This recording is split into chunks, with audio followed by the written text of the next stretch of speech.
The NFL stands for not for long. Set, Sharga and Armstead.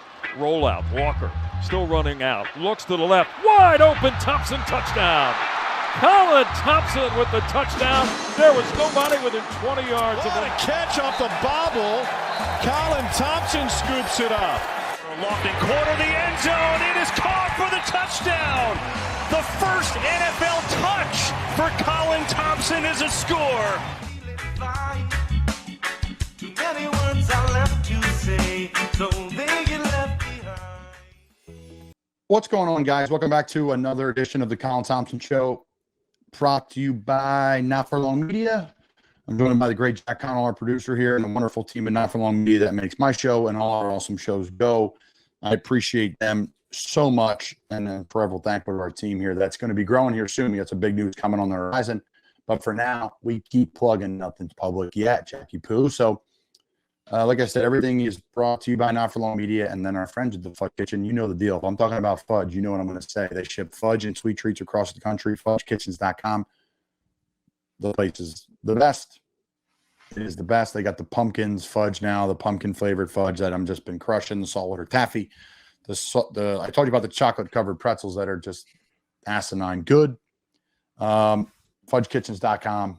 The place is the best, and it's so perfect time of year for it. Let's be real. Summer's hot.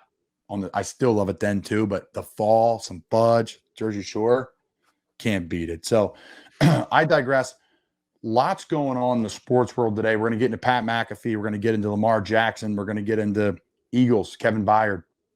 We're going to touch on, I think a little move by the Bills and cap space a little bit. I can touch on it now. Deion Dawkins, buddy of mine, took some more money up front. Maybe they push some more money down the line. I don't know the deal for it, but Deion took essentially, what's the word, Jack? Why am I lost here? He didn't take a pay cut. Restructured bonus. Thank you, Jack. He restructured the deal. And what they do is they give them some cash and they say, down the line, things will be a little bit differently in your contract, but we'll give you the money now. And we're going to free up some cap space. And that's what the Bills have done, $4 million. So maybe they're going to make a move at the trade deadline. They're a team that's, you think, pretty well rounded, but they've had some injuries, looking to add some things, corner and linebacker position too. So I could see them being very active at the trade deadline. They're in win now mode. We're going to hit the bar of the week this week. An awesome place. But before we do, I want to talk about what's ahead. Mike Gill and I do our weekly show together. I joined Mike and we turn into a podcast. So it's all thing Eagles, a little bit of Dolphins talk. We talked about the Byard trade, but I like to have my show before it and get into it. So before I do, Jack in the back, how's life, my friend? What'd you get into this weekend? Nothing crazy. I went up to, my girlfriend lives in middle of nowhere, Pennsylvania. Shout out Jersey Shore. So we stopped up there for the weekend, came back down, decided to get a tooth pulled yesterday. So I've just been living the dream for the last 24 hours. So any drugs on the tooth pull, Jack? No, literally. Well, if you count aspirin. So you're just rocking it. You're just like, hey, yank it out.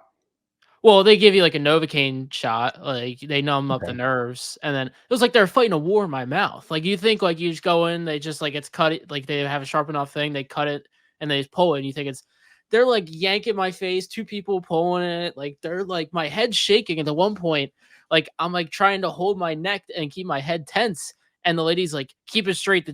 Pulling a cheek, it's not means you're pulling to the side of your face. I'm like, I'm trying to, but I mean, if somebody's in your mouth like this, it's kind of hard to keep your head straight. So it was a little chaotic there for 45 minutes, but we pushed through. I love it, Jack. I love it. And then Jersey Shore, Pennsylvania, folks, correct? Correct. Out by Williamsport. What'd you guys do up there? Well, my buddy plays for Susquehanna, and it was their homecoming game, so we got up there Friday, saw friends, family, and stuff. Saturday, his family did a big tailgate, so we were there for pretty much the whole day. Sunday, we traveled back early morning, so we catch football and everything that day. I love it. So quick trip, doing some greetings and stuff. That's great, man. Yeah, we took a little football in as well. It was Air Force Navy weekend here in Annapolis, so that was started at noon. So a little tailgating around 11, and then just hanging at the house here, watching the game. The flyover was just incredible. They had a bunch of F-18s fly over this time, which was sweet, nice and low, a little more low than normal, I think, because they're playing Air Force, which I love. Navy hung tough, but Air Force was just too talented and ranked. And then bounce around Annapolis, man. Love living here. A lot of fun. Watching football on Sunday. Had some friends over. So just another normal weekend. I'm excited for I'm heading to Florida, Georgia this weekend, Jack. I'll be heading to Jacksonville for there. A friend of mine moved to Jax. And he's like, hey, man, if you're not with a team by then, you want to come down to watch the game and do all that. And I've experienced it a couple times being a Florida Gator. I said, yeah, I'll come down.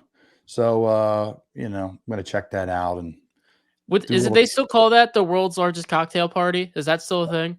Correct, Jack. Not that I ever would participate in any of the cocktail drinking. I will be maybe on Saturday. So I'm excited, man. That's it's good to get back down there and see some old Gators. And it's a place that means a ton to me because our listening base, people that work at our company, my wife, all our friends are all Gators. So it's a great place. And I'm excited to put the old Gator shirt on and trounce around and see some old friends and enjoy some time, man. I miss playing. I want to be back with the team. Some tight end injuries across the league right now, actually. So we'll see what happens. I'm just training, staying in the best shape I can be, trying to live a normal life as much as possible so I don't go freaking crazy because I'm ready to go. It's tough for me to watch games. It was really cool watching Minnesota last night, their offense and what they do. And I'm going to get into that here in a little bit. But before I do, I'm going to start with, to me, the story of the weekend. Chris Fanini of The Athletic, this is from Sports Illustrated. He runs a poll. Story of the site revealed that 48.9% of people don't like Pat McAfee on College Game Day. McAfee, referencing that poll, released a statement that cast doubt over his future with the team. To the 49%, I have great news. I have heard you very loud and clear, and since the beginning of my stint in College Game Day, it's one of the biggest reasons why I have not re-signed my contract with the legendary show. I'm not right for some crowds, and the distinguished college football folks are definitely one of those. Pat McAfee is the best thing that has ever happened to sports media. Period. You could say Barstool Sports too. They're the birth of podcasts. They're why we have a platform. They moved the needle. Pat McAfee took a pay cut to go to ESPN because he had his own media company. He had his own podcast. Pat's the best show in town, and here's why. Every time he's on TV, my wife and her girlfriend say, stop, put that back on. Pat McAfee's on TV. Not my buddies, not former football players that played for the Colts like Pat did, not people that are diehard College Game Day fans, a whole nother audience he's trying to capture. He captured them. My mom knows who he is. My dad knows who he is. People that don't even watch podcasts know who this guy is because he's electric. He does WWE. He does ESPN. He does his own show. He does his own show the day before College Game Day at the College Game Day site. He has the best guests on his show. He is the best in the business. He is a trailblazer, and it's not even close. And I would be stunned if ESPN doesn't back the Brinks truck up again for this guy and says, hey, we're going to sign you to a multi-year deal because he's the future of that show. They have awesome members on College Game Day. It's a flawless show to me. I love it. I love it. It's the best. It gives you a hug. It's warm. It's fall. It's football. They have great emotional stories. They have great excitement. The headgear. But Pat McAfee is definitely not a problem. Definitely not a problem. My father-in-law, shout out. He's set in his ways. He loves them. Loves them. He's like, this guy's the man. So to me, ESPN would be crazy not to re-sign McAfee. And to the 49% of the people that they polled out of a couple thousand, I think you're crazy. And I think you need to stop the Get Off My Lawn Act because it's over and there's no room for it. In football, I'll transition. Lamar Jackson. I picked him to be Offensive Player of the Year. We did our early ranking stuff. And, he's going to be up for MVP. He's going to be up for Offensive Player of the Year. But you can see the combination of the new offensive coordinator, the combination of having the wideouts, healthy Mark Andrews, healthy Ronnie Stanley. You can see the Ravens starting to roll. Lamar's not even running as much. They're up 28 points at halftime at home against the Detroit Lions, a really good football club. And the Lions will be fine. This is how it goes in this league. You're going to take one on the chin, even for the best teams in the league. You're going to. It's going to happen once, twice, maybe 3 times. You want to avoid it, but it's going to happen. Ravens, impressive. Obviously, their defense speaks for itself. Roquan Smith, I played with Roquan in Chicago. He was a stud then. He's even better now. The guy's a monster. They have tons of depth there. They have veterans there. But offensively, the health of Ronnie Stanley, the health of Lamar, the health of Mark Andrews, and the litany of people they can distribute the ball to with the creation of the offense, they're throwing the ball down the field. I mean, deep crossers, flies, you name it. So they're dialed in, and they are a scary, scary club. Jack, thoughts on Detroit taking a little bit of a beating, man, against the Ravens? I don't think there's too much to be worried about. Every single great team has had a bad loss during their season. I mean, you just look. I mean, literally, Eagles. I mean, great. I don't know if that was a bad loss, but again, like they weren't pleased with how they played. And sometimes team needs that, and emotional teams can really thrive from that. Now, I think the Lions are very disciplined. They don't really just emotion, but Dan Campbell is a very good emotional coach and kind of get the players rallying. And this might be the thing that he uses to really take them to that next level. There's a lot to be excited about that group. The David Montgomery, of course, will be coming back. Their offense looks really great. The Goffense, as it's kind of on Twitter, and I've kind of grown amused to. Jared Goff looks really good out there. Their defensive line is legit. I mean, both sides of the line really much are. And it's really exciting to watch Aiden Hutchinson every week. So I don't think there's really any cause for alarm in Detroit. They're going to win the NFC North unless Minnesota really goes in a rally here, despite how they've played. They just have a couple game lead on them. I mean, it's just a numbers game to me, really. So, I mean, at very worst, they're a wild card bid with how the NFC is. So I'm not too worried about Detroit at all. I've had some haters when it comes to this Minnesota Vikings team. Yes, did not start the season the way they wanted. And some people would assume because I was there in training camp, I have rose-colored glasses. But I think since I was there in training camp, I got to really see what the team's made of. New defensive coordinator, completely new defense, new personnel. You're starting to see that defense come together. It's boom or bust, right? They're going to be bringing cover 0. They're going to look like they're bringing this pressure. They're going to look like it's going to be this coverage, and then poof, it's something completely different. It's really hard, and it takes a lot of work and a lot of preparation throughout the week. From an offensive perspective, we faced it in Carolina when we went to Miami of how you're going to do and all the answers that you need to have against that defense. You saw the Niners, C-Mac, they threw the bubble, missed tackle, touchdown, and then you see other times where it looks like that offense is one of the best in the leagues, can't function. So I think their defense is trending in the right direction. Offensively, people rag on that O-line. I think it's one of the better ones in the league. Darrisaw and O'Neal and Bradbury, and they're loaded. Like, people roll their eyes and they got depth. They got 2 bookend tackles that are like the best in the league. Philly's the only other team that probably has 2 guys that are Pro Bowlers. So they're loaded there. I think people are really starting to see about Kirk Cousins. Everyone's kind of waiting to see with Kirk. What are you waiting for? You saw the Netflix episode. You saw the Netflix series. You've seen the throws he's made his whole career, the big game, whatever. I mean, the guy gets crushed and he completes balls across the middle. You're like, how did you just do that? And then I've said before, and people gave me shit for this too, Justin Jefferson, they're not going to be able to function without him. Well, Brandon Powell, you saw last night, he's highly functionable. Love his game. Jordan Addison, I mean, you want to talk about a stud. I picked him for Rookie of the Year. Now, it's going to be tough to compete with some other guys like Nakua and things like that, but, KJ Osborne, he's a beast. You're seeing what Daniil Hunter's doing offensively. I like the addition of Akers. I think Madison's a good running back. He's going to get going. I love their tight end room. I got to play with those guys. Hawkinson's an absolute stud. Josh Oliver he's like another offensive lineman out there blocking. He was with Baltimore last year. Johnny Munt, Nicky Muse. They got a great group. So watch out for Minnesota, folks, because here they come.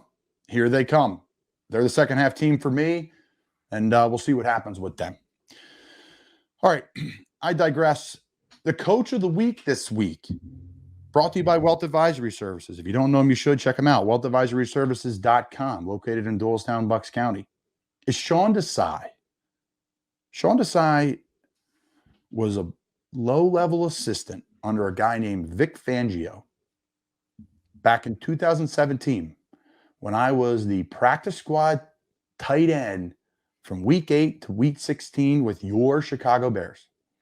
And Sean was in charge of the scout team. And I got to know Sean very well. He coached at Temple. We have a lot of mutual friends in the business. He is a great, great man. And I saw Sean last year when we played Seattle, and he was back to being an assistant again after being the defensive coordinator for the Bears. And I remember talking to him, and he was just so ready to be a DC again. And when the Eagles hired him, I said, man, oh man, they just struck gold. And they knew it. They hired him, but I don't think the world knew it yet. And you got to see it against the Miami Dolphins, one of the best offenses the history of the NFL has ever seen through this juncture of the season. And you got to see it on full display against Vic Fangio, who he was that low-level assistant against in Chicago. His mentor in the business. Same defense. Bend, don't break. Big edge guys. Great defensive linemen. Good corners and safeties on the back end. Eagles was traded for Byard. So the Wealth Advisory Services Coach of the Week for me is friend. And he looks swaggy, by the way, in the Eagles gear. Look great. Is Sean Desai. What do you think of the Eagles defense, Jack? I mean, the defensive line tells a story.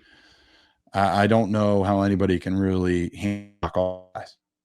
You just don't. I mean, the Miami game, I think, really emphasized the point. I mean, they had -7 rushing yards in the first half against Philadelphia. I mean, you're looking at a team that averages 180 some yards a game on the ground, and you're getting -7.5. They held to the lowest point total they had in the first half this season. I think the biggest thing outside of just Tyreek Hill, because he's Tyreek Hill, one of the biggest issues of this Eagles team is they've given up deep passes. They really haven't this year. They don't really give up the big plays. Like you said, they kind of just grind teams out and make them work for it 3-4 yards, even if they get that. I mean, especially now after you bring in Byard, there's really not a weak point on this defense outside maybe the slot corner. I mean, if that's your only weakness, if everything else you look at this team is bad and strong. I mean, Nick Morrow and these linebackers, like Nick Morrow was a practice squad bring up, and he was playing at an all pro level to start the season. Now you got Nakobe Dean back there. Cunningham's playing well. I mean, a lot of people were worried after you lost Kaiser White and company. TJ Edwards, they're playing just as well. I mean, maybe a little bit worse, but they're still playing at a high level. No question. No question. And talking about just health and the impact of Lane Johnson, right? Him being healthy, Mailata, unreal. Like, just guys, when you're watching Eagles games, like even if you're not an Eagles fan here listening, just watch their O-line on every play. Start there. I tell fans, how do you watch the game as a player? Start inside and work outside. You can follow the ball later, but start inside and work outside. It should be the best gift I can give you as a fan. Speaking of offensive linemen and health, listen, Ronnie Stanley is one of the most highest paid offensive linemen in the league. Really good player out of Notre Dame. When he's healthy, the Ravens offense looks different. Poor Kirby Joseph. I mean, poor Kirby Joseph. This clip is unbelievable. The Ravens are running counter one direction, and they have a card pulling, sending him in motion, and everyone thinking they're running counter to the right, and tight ends are blocking down. And then, I mean, the big boy, Ronnie, just pauses for a second, sells like he's cutting off, wraps around. Lamar keeps it. Huge play, 4th and 1, 0-0. Ravens are going for it, being aggressive. And that changes the entire game. Ronnie takes this guy and dumps him in the band. I mean, these poor people watching the game, watch out. Watch out. So I love the pancake. It was great to see. And because of his health, I think that's major impact for the Ravens moving forward. As we move along, still lots to talk about. Kevin Byard. I got to know Kevin. Excuse me here. I almost cramped up, Jack, right on live radio. I had a big lower body day today. You want to be a free agent in the NFL and a radio guy? Make sure you eat some lunch before your show. But too late. I needed to get I need to be down here, Jack. I need to be rocking around with you. I got to stay poignant. Kevin Byard. I was at the NFL Broadcast Media Boot Camp. Got to be there with some amazing players. Kevin Byard, Jason Kelsey, Ndamukong Suh, Chris Johnson, Lendell White, KJ Wright, Alec Ingold. An awesome group. I was the worst player there for sure. I did okay with the media stuff, though. And that's why you're listening today. I appreciate it. But I got to know Kevin Byard at the NFL Broadcast Media Boot Camp, and I was blown away by the person he is. Eagles just struck gold for a locker room person. Unbelievable family story, unbelievable father. This is a guy that is grinded his way to the NFL from lower levels of college football to big time second contracts to Pro Bowl years. An absolute stud as a person, as a man. And then I'll add the media element of playing in the Philadelphia Eagles. It's different when you're a Philadelphia Eagle. The media is different. The fans are different. He will lean into the city just like he did in the city of Nashville. Very philanthropic. He will lean in the city just like he did in Nashville when it comes to the media. If somehow, some way the Eagles can link him to a long-term deal that's affordable for the team and he's willing to take it because he's a really good player, man, this will be a guy like a Malcolm Jenkins that people will love in Philly for a very, very long time. This is that type of signing. That's a great player, awesome personality, great locker room player. He's going to be veteran presence. You know he's going to make big plays down the stretch for you. He gives you depth. He's played every coverage in that system in Tennessee. They run a little bit of everything. So I'm really excited for that signing for Philly because this is a guy that can do it all, and he'll be a star in media too when he's done. The bar of the week this week on the Colin Thompson Show, brought to you by the Fudge Kitchen, fudgekitchens.com, is Palladium in South Philly. Listen, I went to this place before the Eagles before the Phillies clinched and went to the NLDS. They beat Atlanta. We were there right before the game, and you walk over to the stadium right after. It's fantastic. It's right down the street from Chickies and Beats. This is your hole-in-the-wall sports dive bar of South Philly. This place, we're talking about giving you a hug. This place gives you a bear hug. Kind of the old school vibe inside. The legendary bartenders, the cold beer, the TVs, the quick like meatball sandwiches and cheesesteaks and great fried pickles. And this place was awesome. I've been there a few times in college, a few times post-college, but I had to bring my dad in and show him for the first time.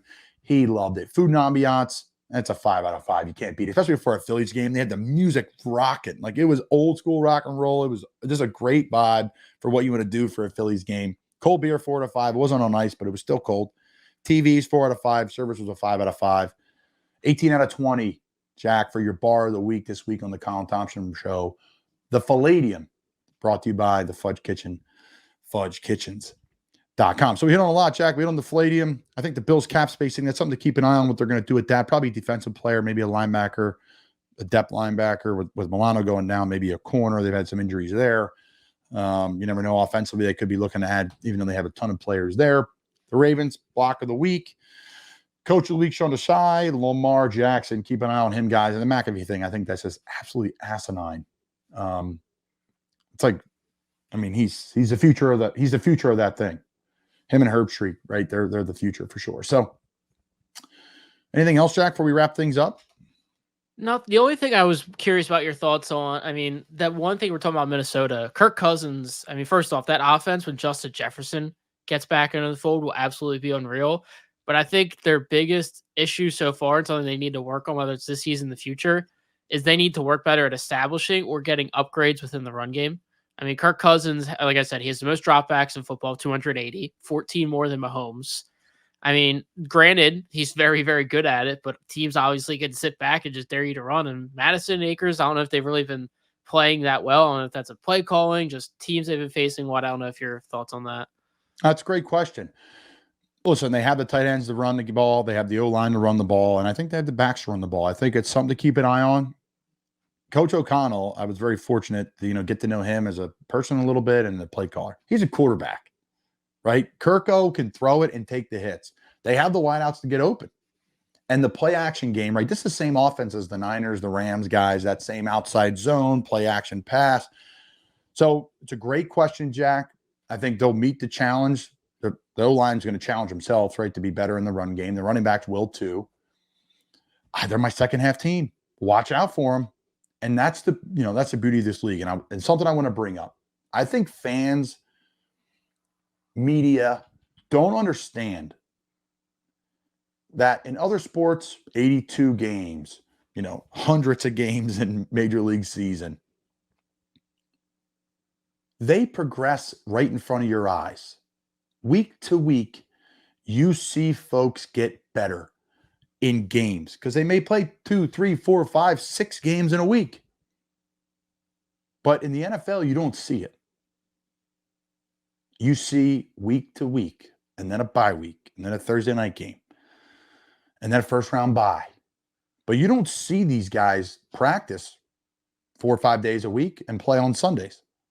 So the jumps, the leaps and bounds, and sometimes the falls happen during the week. They're like mini games. They're games almost for some guys. I'm getting more reps in practice than I did in games when I was in Carolina playing the most. And I was playing 20 snaps a game, 25 snaps a game. So I think that gets construed, and that's why football's a roller coaster ride, because you don't see that it's a constant uptick throughout the season. Or if you're not doing well, it's a constant downtick. So it's something to keep in mind. It's a great point, Jack. But what you see now in football may not be there next week. That's what makes it really hard to pick the winners. And that's why it's such an entertaining game. And that's why college football is captivating. So it's a great question, Jack. I think Minnesota is going to be just fine. Watch out for them, the Ravens. When I was with Minnesota, people said, who are the 2 teams that you want to keep an eye on this year? Some media members, they always text me, you're anonymous, whatever. I said the Ravens and Minnesota. They're your teams to watch out for this year that people aren't talking enough about. Preseason. So we'll see, Jackie. We'll see. Good luck with your teeth, Jack. Tooth. Listen, guys, I appreciate everyone listening. Appreciate our friends over at Few Will Hunt. They've been gracious enough to send us some apparel. We love working with them. Few Will Hunt, they've been a sponsor of us in the past. They're fantastic workout apparel. I work out in their stuff every day. Love them. And then our friends at Shore Boy, a great little long sleeve shirt that I'm still rocking around the house, Jack. Love it. So check them out. Shore Boy Apparel. Love what they do, too. That's Jack Connell. I'm Colin Thompson. We'll send it over to my interview with Mike Gill on 97.3 ESPN. Favorite to go to the Super Bowl. What does he add to the Eagles defense? Colin Thompson, NFL tight end, former Carolina Panther, Minnesota Viking, and many others. He joins us now as he looks at the film every Tuesday here from the Colin Thompson Show on Not For Long Media and here on the Sports Bash on 97.3 ESPN. You know, out of the blue yesterday, CT, Howie does it again. Why do they keep picking up the phone when Howie calls? Well, I think it's a mutual benefiting trade, right? Byard's in his last year of his contract. The team in Tennessee is in an interesting spot because I think that division's in an interesting spot with what the Colts and Houston and Jacksonville are all doing. Like, they've all had different levels of success this year, all of those teams. So I think they're in that spot where they're trying to transition and rebuild, if you will. And I think you're going to see more of that in Tennessee, maybe. So I digress. Howie kills it again. Kills it again, right? Kevin Byard, I had the opportunity to be with Mike in the NFL broadcast boot camp. I sat next to him. And pretty much every workshop we went through this past spring, Jason Kelsey was there as well, and Ndamukong Suh. It was really cool. I was by far the worst player there, Mike. And worst player, but how were you at breaking down the film next to these guys? Media-wise, I was very competent, if you will. But so, listen, Kevin, first off, as a human being, man, you're not going to find a better person to come into that locker room. Like, unbelievable dad, the stories he was telling personally that are incredible. His impact and the way he could communicate with people inside the community, what he's done for the city of Nashville, how they embraced him back. And then, you know, at a high level, how he handles media. And that's a big deal in Philly when he's going to be coming in and you have to say the right things and go about that. It's the Giants, the Jets, Chicago, Philly, people care about that stuff, and he'll kill that. And then on the football field, this is a guy who's extremely accomplished, was there through Tennessee's good days a couple of years ago when they were a really, really, really good team and trending in the right direction. So it's a win. It's a home run for the Eagles in a position where they're banged up, don't have a ton of experience, and really didn't give up a ton. 2 draft picks and a player for an all-pro player who, if things go well, could probably take a hometown discount and stay in Philly and be with a winner and be a veteran like a Malcolm Jenkins situation and try to win a Super Bowl. So let's ask a couple things here. What does he add to this defense? You know, what's the safety's role in Sean Desai's defense? What are they hoping that he adds for them? And the other part, I guess, would be, is he better than the two guys they had last year, Marcus Epps, Chauncey Gardner-Johnson? So how do you see Byard in this defense, what the Eagles asked from their safeties, and is he an upgrade over what they had a year ago? So they ask a couple things, right? The bend don't break, which everybody hates. But then all of a sudden the four guys get home and they don't blitz and they create turnovers and make Miami be really uncomfortable like they did last week. And they're like, oh, Sean Desai, this guy's a genius. But he does it every week, and it's how they play, right? They're really hard to beat consistently, and they're going to make you screw it up. So you're going to see him play the deep post. You're going to see him split the field, and, it's cover two. Tampa safety situation, really bend, don't break, right? They're going to keep everything in front of him, and then you're going to see him come down and make plays in the run game. He's tough. He's physical. You see that stuff out of Blankenship too. So it's going to be interesting to see where they move him around, right? He's not a crazy thumper like Malcolm Jenkins and Brian Dawkins, but he can be physical. He can play in coverage. He can play man-to-man. That Tennessee system, which is New England based, Mike Vrabel played for New England, adopted the same defensive mindset. They run a bunch of different stuff. So Kevin's played in this type of system before because they run everything in New England. They run everything in Tennessee. He'll be man-to-man. He'll play zone. So he's a perfect fit because he's going to go into that DB room and he's going to be speaking the same language right away, which is so important and so key, Mike. By the way, Byard is under contract through next year. So just to keep really? So he's got one more year left. Yeah, he restructured his deal. He agreed to have his $14 million base salary reduced to $11 million for this season, and so next year he has one more year on his deal. So he has this year and next year. Interesting. Some people have been misspeaking on that from things I've been listening to today, which is great. Which is not good, excuse me. But listen. Oh, yeah, okay. So he signed through 2024. He has 2 void years on his contract, 2025 and 2026. Okay, so he could be done this year. Yeah.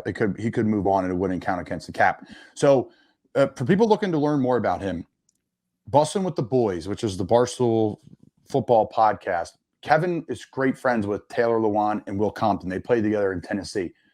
It's a great interview. Great interview about the Titans. You're going to get to know Kevin more. So if you really want to dive in more and know more about this guy, Bustin' with the Boys, check out their episode with him. I think it was done right in the middle of training camp. Yeah, he's a Philly guy too, born here. Yeah, so this year he's got the base salary of $4 million. Next year his cap number is $14 million. He's got a dead cap number of $14 million pre-June 1. You know how all that works. 2025, 2026. He has 2 voidable years on his deal. So yeah, I mean, it's a weird situation. He'll be gone with all. Yeah, exactly. I mean, so you would think this is a rental type of deal, but so he fits in like that. Let me get your thoughts a little bit on what we saw in Miami. Everybody thought this would be kind of a measuring stick game. Did you look at this game as the Eagles against the Dolphins as kind of a measuring stick game? Let's start there. Do you think those two teams are kind of on equal playing field? I think they are. Right? Like if Baltimore's in that conversation, Detroit's in that conversation, these upper echelon teams, Chiefs, Niners, right? Like I think you saw Minnesota last night, how good they are. Some people on this program that speak on this program, cough, John McMullen didn't agree with me on that about their O-line being good. And I remember a couple weeks ago, Mike, you was like, oh, their O-line's not good. I'm like, no, their O-line's good. Don't worry. They're just missing their center and their left guard. I digress. I'm petty. So to answer your question, Mike, yes, I think it's a measuring stick game, but you're at home, you're at the Link. In Miami, that's not their game. I mean, Mike, bad snap, first play of the game, delay a game, drop touchdown by Hill, 10 penalties, injuries to Waddle and Armstead, the all-pro left tackle. Both corners are out that are both all-pros. So, listen, every game, every week, this league changes. Yep. And I think people need to remember that this league, you practice more than you play. So you could see teams change drastically from one week to the next, whether good or bad. You mentioned Colin is playing in Philadelphia. Colin Thompson, NFL tight end from the Colin Thompson Show on Not For Long Media. He breaks down the Eagles game tape with us every week, and then we talk about it here. But this isn't on the game tape. You mentioned playing in Philadelphia. How did the city of Philadelphia play a role in the Eagles' win? Your mind? I think the combination of the fans and the tush push really weighed on Miami. Really did. from cadence. Like I said, delay a game at first play of the game. That's lack of focus, right? Period. From all people. And this is a Miami offense that's like breaking records, guys. This is a legit group. And it's a bump in the road, and they'll be fine. But, like, between the tush push, the fans, I mean, they were chippy. Miami was pissed and getting pushed around. And that's a proud group of guys there. I've played them many times. That's a proud group. So, to me, I could just feel it and see it on the film when you go back. Like, when guys were getting driven back on tush push after, they're like getting in Eagles players' faces. But it's hard to do that after you've already converted on 4th and 1 and the place is going crazy. So, like, and there's a lot to do with that, how the fans impact that game. And then the physicality and the blue-collarness of the team matching the blue-collarness of the city. So, I know fans like to hear that stuff. I'm not just playing to it. I think it's really real in Philly. It's not like that everywhere, though. Colin, let's ask about the defense in general. We talked about Byard and what he will bring to the defense, man. But what about what this defense is and what they were able to do without a Byard, without a Blankenship, with this corner spot just becoming a rotating door in there? What has been so impressive about Sean Desai's defense with some of the limitations they've had? I mean, they've had a lot of injuries they've had to kind of succumb to. It's the epitome of the bend, don't break, and how we're going to invest in our front 4 guys. They have 8 of them in Philly or whatever they have. And you're going to win. And no matter who you have on the back end, we're going to make it work. We're going to make it work. Now, Byard amplifies that, right? When you have your 2 starting corners in and Bradbury and Slay, you're even better. You want those guys. Don't get me wrong. But it's so pivotal in that front 4. You saw what the Jets did to the Eagles, right, with their front 4. You're going to see what the Eagles did to Miami with their front 4. So the really cool part, Mike, about this whole process and talking about Sean Desai and his defense is Sean Desai's mentor, it's Vic Fangio. Vic Fangio is a defensive coordinator from Miami. They ran the same defensive structure the entire game, where they're walking the outside linebackers in and out. They're making a decision, right? They were bringing the receiver in real tight to try to crack Hassan Reddick and crack the outside linebackers and then pitch the ball around them, right? And Hassan was just blowing it up. They changed a little later in the game formationally and got a couple of those. But because of how talented some of the players are in the Eagles, it's hard to stop. It's hard to run your normal offense. Like, they're a C-gap team. You heard Chris Collinsworth say that a bunch. Well, who are your C-gap players for the Eagles? They're 2 studs. Sweat so underrated.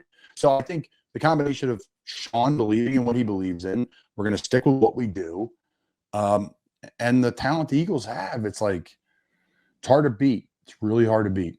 Who would you say? I mean, you got a lot to pick from. Who's the best defensive lineman on this team? And I guess you put Reddick in there. Would you put Reddick in there? Do you count? Yeah. He's a D lineman. He's an edge rusher. Okay. That's a great question, Mike. I think the one that needs to be talked about more is Josh Sweat. I mean, this guy is all over the place all the time. And you could talk about the cats inside, right? We know it. Davis, the emerging youth talent from Georgia. I mean, both those guys play at the same time. Hassan Reddick, you can argue, is one of the best in the league. On his team, he's sometimes second fiddle. But Miami, I mean, they're chipping Sweat and Reddick almost every play, and they're still getting home. Brandon Graham, I mean, one of the most accomplished Eagles defensive linemen in the history of the organization. Crazy play in the Super Bowl. I mean, it's a great question. And we talked about it pre-show. What do you want to talk about? I was trying to find this answer and put these stats and come up with this cool stuff to give you an answer who's the best. But this is what makes the best D-line in the NFL, right? One of them, Jets, whomever, in this category, is they have so many weapons. Let's get last thoughts on this. Jalen Hurts and just what you saw. He looked like he was limping around. They don't want to talk about it.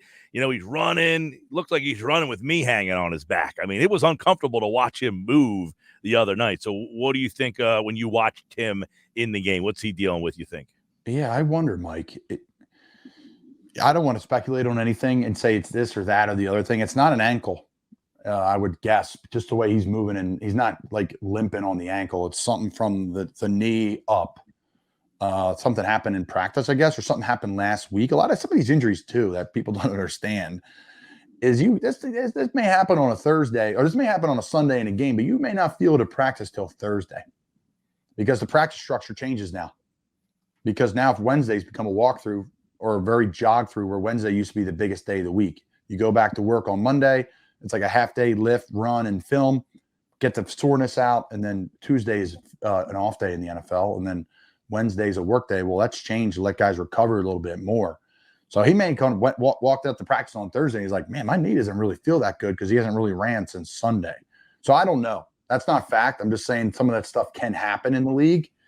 He'll be fine, but you could tell when he started getting gimpy, they went into pistol formation. They stopped the read option stuff, meaning pistol puts the running back right behind the quarterback in shotgun. So back in the day, the quarterback would get under center and then turn the ball and hand it off. Well, the Eagles don't really get under center unless it's the tush push. So the pistol really is the way of getting in the eye. So you could see eliminating the fact that, hey, he's not rushing, and we'll go from there. But it affects the offense. It affects the offense when he can't move the way he moves. He's still unbelievable. Some of the plays he made, Mike, are just ridiculous. This guy is. By the way, Ben, you see Zach Ertz just got put on the IR. Maybe your agent's on the phone? They're always on the phone. I'm very lucky to have them. There's some tight ends going down now. There's been plenty of tight ends that prayed for me to get hurt. Now, Give me your thoughts on Lower Cape May winning 7 games and not making the playoffs against teams that have won 2. Tough times, man. It's really bummer how the system is. That is the system. We knew the system, though. I'm a big believer in, hey, we know the rules. We got to play by them. Based off of all those different things. Yes, it needs to change. Let me make that crystal clear, Mike. It needs to change. You win your division, you're in the playoffs. Right? There you go. But we should have won. My opinion, we should have won. I think we lost 21-20. We should have been undefeated. So who knows? Again, I'm not the South Jersey guy. I'm not the PowerPoints guy. But if you win a division, you should be in, bottom line. And it's a shame for those kids and for the coaches. It's a great group of people all pulling in the same direction, trying to get it done. And to not get a playoff berth, it does stink. All right, Colin Thompson from the Colin Thompson Show on Not For Long Media. He's here every Tuesday at this time on the Sports Bash. We're live on 97.3 ESPN, Not For Long Media. All right, CT, we'll see you, man. Thanks, Mike. Appreciate you, brother. Go Phils.